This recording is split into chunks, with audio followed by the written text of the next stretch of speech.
पढ़ाती है, जो डिस्क्रिप्शन में मिल जाएगा इसका लिंक। चलो चैप्टर का नाम महत्तम समापवर्तक और लघुत्तम समापवर्तक। इसको शॉर्ट में बोल सकते हैं मौसा। क्या बोलेंगे? मौसा। इसको शॉर्ट दूंगा क्या बोल सकते हैं? लौसा। इसको और हम लोग करते हैं, इसको इंग्लिश में बोलते हैं HCF, इसको इंग्लिश में बोलते हैं LCM। इसके और बोलते हैं हम लोग बोलते हैं इसको GCD भी बोलते हैं, ग्रेटेस्ट कॉमन डिवाइजर भी इसको बोलते हैं। ठीक है, चलो पहले मौसा। तो मौसा का जो फॉर्मूला होगा, मौसा बराबर दोनों या तीनों में उपस्थित, दोनों या तीनों में उपस्थित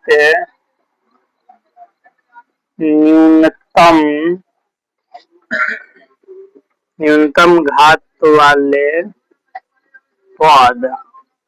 ठीक है, उसके बाद में जो लौसा का फॉर्मूला होगा, लौसा जो बराबर होगा यहाँ पे भी लिखेंगे दोनों या तीनों में उपस्थित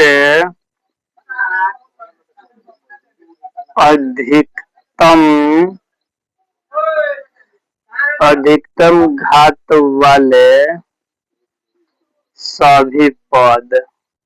ठीक है, जब मौसा और लौसा निकालेंगे इसका फॉर्मूला का यूज करेंगे। कब यूज करते हैं? जब लोग हम मौसा निकालते हैं अभाज्य गुणनखंड विधि से। ठीक है, अभी और कुछ फार्मूला बताते हैं तो इसको सबका क्वेश्चन में भी समझाएंगे। चलो इसे नोट करो।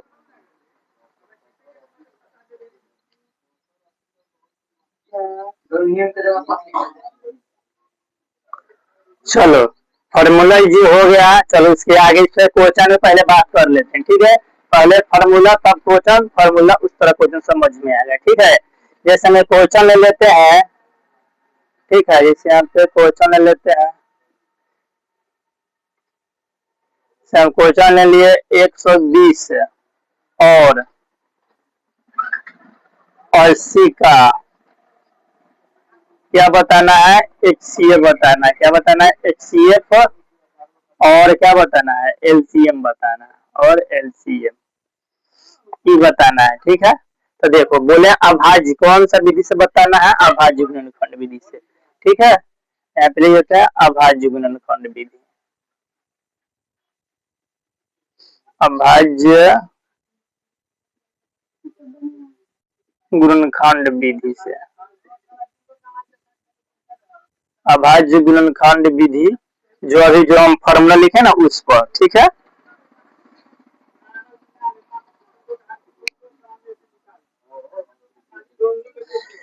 चलो देखो ध्यान से। पहले यहाँ पे लिखेंगे 120, उसके बाद में 80। पहले 120 का अलग हम लोग क्या करेंगे? गुणनखंड तोड़ेंगे। ठीक है, जैसे 120 के यहाँ पे तोड़ के हम बता देते हैं। 2 से लगेगा 60 हो जाएगा, 2 से लगेगा 30 हो जाएगा, 2 से लगेगा 15 हो जाएगा, 3 से लगेगा कितना जाएगा? 5। इसमें 2 कितना बार उसको लिखेंगे? 120 के सामने लिखेंगे 2 गुना 2 गुना 2 गुना 3 गुना 5। और इसमें 2 कितना बार है? 1 2 3, यानी 3 बार है तो 2 के पावर 3 लिखेंगे। 3 एक बार है इसलिए 3 के पावर 1 लिखेंगे। 5 एक बार इसलिए 5 के पावर कितना लिखेंगे? 1 लिखेंगे। ठीक है, चलो उसके बाद में 80 के गुणनखंड तोड़ते हैं। 80 के यहाँ पे साइड में देखो, 2 से लगाएंगे 40, 2 से लगाएंगे 20, 2 से 10 और 2 से कितना? 5। अब इसको लिखेंगे यहाँ पे 80 के सामने 2 गुना 2 गुना 2 गुना 2 गुना 5। और इसमें 2 कितना बार है? 4 बार, इसलिए यहाँ पे 2 के पावर 4 लिखेंगे। 5 कितना बार है? 1 बार। चलो इसको मिटा देते हैं। अभी चलो एक फार्मूला जो लिखा है, पहले क्या निकालना है हमको? HCF निकालना है, तो अब लिख देते हैं। तो HCF बराबर, अभी फार्मूला क्या लिखा थे? तो दोनों या तीनों में, यानी दो संख्या वाला, इसलिए दोनों में उपस्थित होना चाहिए, दोनों में होना चाहिए और इसका सबसे कम घात होना चाहिए। तो देखो दोनों में तुमको 2 दिख रहा है, 2 दिख रहा है, और दोनों में सबसे कम घात किसका है? ऊपर वाला था ना 2 के पावर 3 का, तो इसको लेंगे 2 के पावर में 3। उसके बाद में गुना और देखेंगे। उसके अलावा 5 भी दिख रहा है, दोनों के पावर 5 के पावर एक ही है, तो एक बार इसको भी ले लेंगे 5 के पावर 1। ठीक है, 2 के पावर 3 का मतलब कितना होता है 8 होता है, और गुना में कितना 5, कितना हो जाएगा 40। इसका एचसीएफ कितना हो गया 40। ठीक है, तुम्हारा एचसीएफ निकल गया 40। ठीक है, चलो इसके बाद में एलसीएम देखो, एक बार समझाएंगे। एलसीएम देखो, यहाँ पे एलसीएम अभी फार्मूला भी एलसीएम लिखा है, दोनों या तीनों में उपस्थित ज्यादा घात वाले सभी पद। ज्यादा घात देखो दोनों में, दोनों पहले ज्यादा घात को अनुपस्थित, दोनों में ज्यादा घात इसका ना है 2 के पावर 4 का, 2 के पावर यहाँ पे 4 लेंगे। उसके बाद में 5 के पावर 1 है, तो 5 के पावर जो बच गया जो 3, उसको भी इसमें हमको लेना पड़ेगा। चलो 2 के पावर 4 का मतलब कितना होता है 16 होता है, 2 के पावर 4 का मतलब कितना होता है 16। उसके बाद में कितना होगा 5, उसके बाद में कितना 3, तो 16 × 6 80 होता है, तो 8 3 24 में कितना होगा 240 हो गया, यानी इसके क्या हो गया एलसीएम 240। इसको एक बार और समझो ध्यान से। पहले 120 का फैक्टर तोड़ेंगे, गुणनखंड करेंगे। जो गुणनखंड करेंगे जो 2 के पावर 3 आएगा, उसके बाद में 3 के पावर 1 यानी 5 सब आएगा, जितने लिखे हैं 1 2 3, इसीलिए लिख दिया कितना 2 के पावर 3, 3 एक बार इसलिए 3 के पावर 1, 5 एक बार इसलिए 5 के पावर 1, 80 का तोड़े तो 2 कितना बार है 4 बार, इसीलिए 2 के पावर 4 लिख दिए हैं, और 5 एक बार इसलिए 5 के पावर 1 लिख दिए हैं। तो अभी एचसीएफ फॉर्मूला लिखा थे दोनों या तीनों में उपस्थित, ठीक है, अधिक उपस्थित न्यूनतम घात वाले पद। तो न्यूनतम घात देखना, दोनों में देखो, दोनों में दिख रहा है 2, दोनों में देखना सबसे कम घात किसका है, यानी 2 के पावर 3 है ना है, तो 4 का नहीं ज्यादा हो जाएगा, इसलिए 2 के पावर 3 ले लिया है। उसके अलावा और देखो 5 भी दिख रहा था उपस्थित है, तो एक बार 5 लेंगे, अगर दोनों में पावर एक सेम है तो एक लिख लिए। अब 2 के पावर की का मतलब 8 होता है, गुने 5 8 से कितना हो गया 40। और लसन होता है दोनों या तीनों में उपस्थित अधिकतम घात सभी पद, सबसे अधिकतम घात देखा दोनों में होना चाहिए, और दोनों में सबसे ज्यादा घात किसका है, इसका है 2 के पावर 4 का, तो 2 के पावर 4 ले लिए। उसके बाद में 5 था सेम, वो भी लेंगे। उसके अलावा जो बच गया था 3, उसको भी लिए। तो 2 के पावर 4 का मतलब कितना होता है 16, उसके बाद में 5 और 3, तो 16 × 5 80 हुआ, और 80 में 3 से गुना करें तो कितना होगा 240। ठीक है, चलो इसे नोट करो।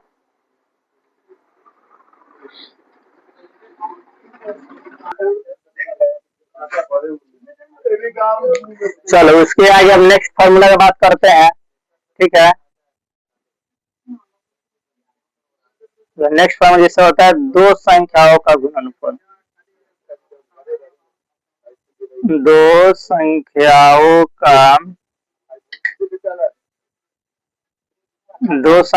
का गुणनफल होता है, क्या होता है मौसा और गुना लौसा होता है। ठीक है, दो संख्याओं का गुणनफल होता है।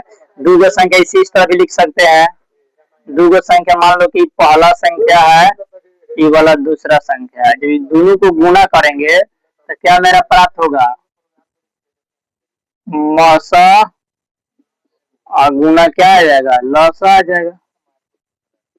तो इस तरह का फार्मूला, एक और फार्मूला यहाँ पे निकालना होगा। पहली संख्या यानी ये वाला, इसको पहला दूसरा, तो पहली संख्या निकालेंगे तो पहली संख्या क्या बराबर होगा मौसा गुना लौसा। अब बाटा में क्या लिखेंगे दूसरी संख्या, बाटा में क्या होगा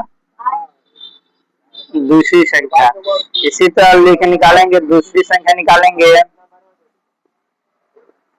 अगर दूसरी संख्या निकालना होगा तो दूसरी संख्या यही होगा, यानी मौसा गुना लौसा। अब बटन में क्या हो जाएगा पहली संख्या।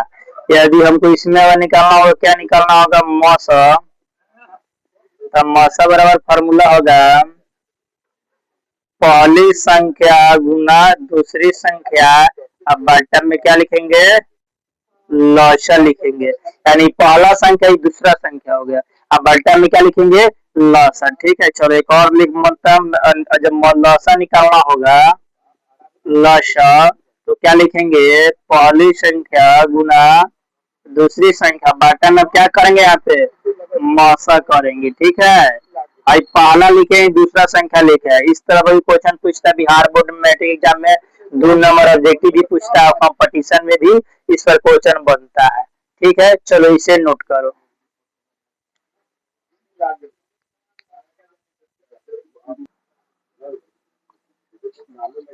चलो जो भी जो फॉर्मूला लिखे हैं उस पर में क्वेश्चन लाया है, 2 लिखे हैं। क्वेश्चन है यदि 2 संख्याओं का गुणनफल 287 है तो उनमें एक संख्या 7 है तो दूसरी संख्या क्या होगा, निकाले। दूसरा क्वेश्चन है यदि 2 संख्याओं का मौसा और लौसा क्रमशः 50 और 17 है, यदि उनमें दूसरी संख्या 85 है तो पहली संख्या ज्ञात कर। इस तरह क्वेश्चन तुमको ऑब्जेक्टिव भी मिल जाएगा, कंपटीशन चाहे मैट्रिक का बोर्ड हो, मैट्रिक एग्जाम देना चाहता है उसमें ऑब्जेक्टिव तुमको 2 नंबर भी मिल जाएगा। चलो इसको बनाते हैं।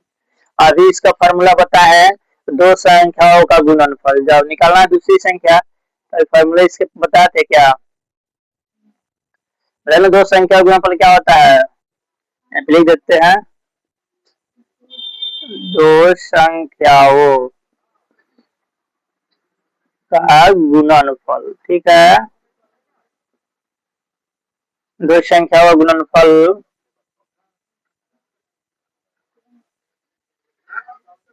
2 संख्याओं का गुणनफल दिया है, गुणनफल बराबर भी क्या बताया है, मौसा और लौसा। मान लो कि 2 संख्या गुणनफल ई वाला है, दूसरी संख्या पहली संख्या, ठीक है। तो दूसरी संख्या गुणनफल तुम्हारा दिया हुआ है, गुणनफल कितना दिया है 287, ठीक है। एक संख्या तुम्हारा दिया है, एक संख्या कितना दिया है 7 दिया है, दूसरी संख्या हमको मालूम नहीं है, ठीक है। तो इस 7 गुणन है इधर आ जाएगा भाग में, तो कट जाएगा इसे, तो इसे क्या लिख सकते हैं इस तरह 287 बटा 7 बराबर में कितना, एक से दूसरी संख्या जो हम x माने हैं काट लो, 7 चौके 28, 7 एकम 7, यानी जो तुम्हारा क्या हो गया x का मान कितना गया 41, ये तुम्हारा क्या हो गया दूसरी संख्या निकल गया, यही तुम्हारा क्या हो जाएगा आंसर। जब भी इस तरह देगा जितना गुणनफल होगा दूसरी संख्या से भाग कर देंगे। अगर शॉर्ट में करना होगा, ठीक है, तो कुछ नहीं करना, गुणनफल कितना दिया 287, ठीक है। और दूसरी संख्या दिया, एक संख्या दिया 7, 7 से काट देंगे, बस तुम्हारा आंसर आ जाएगा, दूसरी संख्या निकल जाएगा, ठीक है। दूसरी संख्या फॉर्मूला लिख सकते हैं कि दूसरी संख्या बराबर होता है गुणनफल बटा पहली संख्या, ठीक है, यानी दोनों संख्या गुणनफल काट छाट कर देंगे, ठीक है। चलो अब दूसरी की क्वेश्चन है, यानी 2 संख्याओं का क्या है मौसा और लौसा क्रमशः 50 और 17 है, तो इनमें दूसरी संख्या क्या होगा। तो अभी जस्ट हम फॉर्मूला बताए थे, 2 संख्याओं का गुण, मान लो कि पहला संख्या हो गया ई वाला हो गया दूसरा संख्या, ठीक है।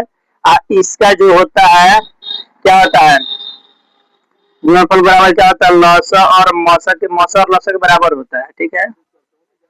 मौसा और गुना लौसा होता है, ठीक है, ठीक है, ये होता है। चलो ध्यान से देखो, लौसा और मौसा दिया है, कितना कितना दिया है 50 और 17 दिया है, तो हम लिख देंगे 50 गुना क्या करेंगे 17, ऑब्जेक्टिव इस तरह बनाएंगे, ठीक है। उसके बाद में क्या दिया है दूसरी संख्या भी दिया है, दूसरी संख्या नीचे आ जाएगा इसके 85, दूसरी संख्या तो मेरे क्या निकल जाएगा पहली संख्या निकल जाएगा ना। अब काट लो यहाँ पे 17 25 85, 5 से 5 एकम 5, यानी कितना हो गया 10, यानी तुम्हारा पहली संख्या कितना निकल गया 10 निकल गया, ठीक है। यानी तुम्हारा पहली संख्या कितना होगा 10 होगा, ठीक है। चलो इसे नोट करो, ऑब्जेक्टिव इस तरह हल करेंगे, ठीक है, इसे नोट करो।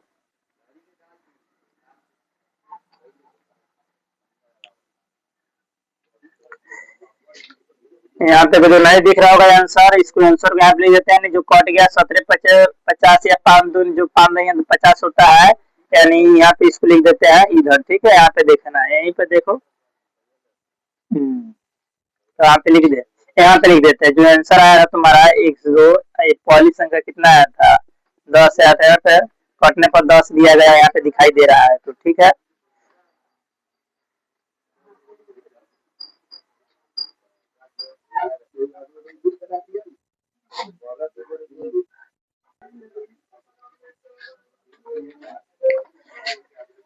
चलो चलो नेक्स्ट क्वेश्चन है, यदि दो संख्याओं का लसा 182 हो तथा संख्याएं क्या दिया हो 26 और 91 है तो उनका मौसा ज्ञात करे। तो यहाँ पे पहले लिख देंगे, दो नंबरिया बना तो क्या करें, किस तरह लिखेंगे, यहाँ पे हॉल, ठीक है, दिया है, लिख दिया है, ठीक है, क्या दिया है, लौसा दिया है, कितना दिया होगा, दो नंबरिया बनाना होगा तो 182।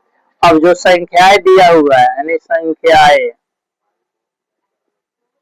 यानी बोल सकते हैं कि पहला और दूसरा संख्या दिया है, इसको बोल सकते हैं कि पहला और दूसरा संख्या दिया है, कितना दिया है 26 और क्या दिया है 91 दिया है, ठीक है, 26 और 91 दिया है, लिख देते हैं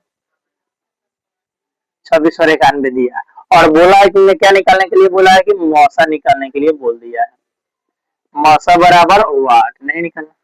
चलो इसके बाद में लिख देंगे, तो मौसा का भी फॉर्मूला हम जस्ट लिखाए थे, क्या लिखा था, मौसा बराबर लिखा था कि पहला संख्या गुना दूसरी संख्या, अब बट्टा में क्या लिखा थे लसा, है ना, यही ना लिखा थे लसा। चलो ठीक है, चलो इसको अब ध्यान से इधर देख लो, तो देखो ध्यान से, यहाँ पे मौसा, मौसा निकालना है तो हम मौसा लिख देते हैं, ठीक है। तो देखो पहला संख्या कितना दिया है, पहला संख्या 26 है, दूसरी संख्या कितना है 91 है, और बट्टा में लसा, लसा कितना है 182। अब ध्यान से देखो, इसका 91 का 2 गुना होता है, ठीक है, 182, यानी इसको 2 बार में काट सकते हैं, यानी 2 बार में 91 दूना 182, अब दूसरे से भी काट दो, 13 दूनी के 26, यानी तुम्हारा मौसा कितना आ गया, मौसा जो तुम्हारा आ गया ये हो गया कितना 13 आंसर, ठीक है। इसको सब्जेक्टिव इस तरह बनाया जो 2 नंबर मिलेगा, ठीक है, इस तरह लिखना होगा, हल दिया है लसा जो जो दिया उसको लिख कर आप फॉर्मूला लगा देंगे। यहाँ पे लिखे हैं पहला संख्या और दूसरा संख्या, शॉर्ट में अगर बनाना होगा तो कुछ नहीं करना होगा, शॉर्ट में बनाना होगा तो इस तरह बनाना होगा शॉर्ट में, अगर शॉर्ट में बना तो कुछ नहीं करना, इस दोनों संख्या का गुना कर देंगे, 26 और 91 का गुना जो नीचे में दिया रहता है लसा उसे लिख देता है, इससे का अक्षर कर देंगे तो 2 बार में कर जाता है, 13 बार में कर जाएगा, कितना गया 13, ये ऑब्जेक्टिव के लिए फटाक देगा, इस तरह कर देंगे आ जाएगा आंसर, ठीक है। आज के लिए इतना ही रहने देते हैं, मिलते हैं अगले वीडियो में।